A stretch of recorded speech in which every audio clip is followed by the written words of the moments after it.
Hi there, welcome to the Spy Store. Today we'll be looking at our smart personal alarm. First, we'll open it up and see what's in the box. So inside the box, we've got the device itself. It can sit on a keyring, you can charge it up on the side, and the sound comes out here. And this top bit is the torch, as well as the SOS button. We also have a charging cable and an instruction manual.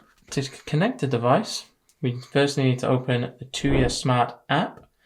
So open that and make sure our Bluetooth and Wi-Fi are switched on. We're going to press Add Device, and then when it's searching on the app, we need to hold down the SOS button until this light in the corner flashes and the device pops up on our screen. So we're just going to hold that down. There we go. And it's popped up on our screen there. SOS panic button. We select that and give it a second while it just fully connects. So now this is connected. Whenever this device goes off, we will get an alert on our phone. We can go through here, press the top right corner. This allows us to change the name if you want to change it to whoever's device it is. And we can also share the device. So put the email address in, add family role and save.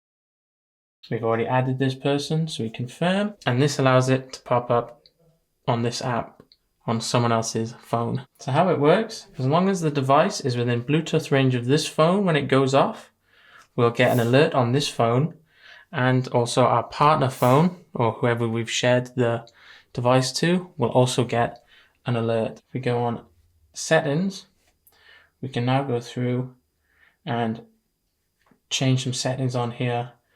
So if we go here, key alarm, we have sound and light alarm. We can change it to just flashing. I go back and we double tap the SOS button or pull on the keychain to alert. So if I pull and close up again, my phone gets an alert as well as the phone who I've shared it with. So my family member also gets the alert. My family member can then check device positioning and they can see exactly where I am or whoever has pulled the alarm. To charge the alarm up, you can just pop this bit out here, plug it in, and this little light here will shine white whilst it's charging. Once the device is fully charged, the light will go off. Another feature is that it can be used as just a torch by pressing this side button here. If you have any other questions about our smart personal alarm, feel free to get in touch or go to the Spy Store website where you can view our extensive range. Thank you.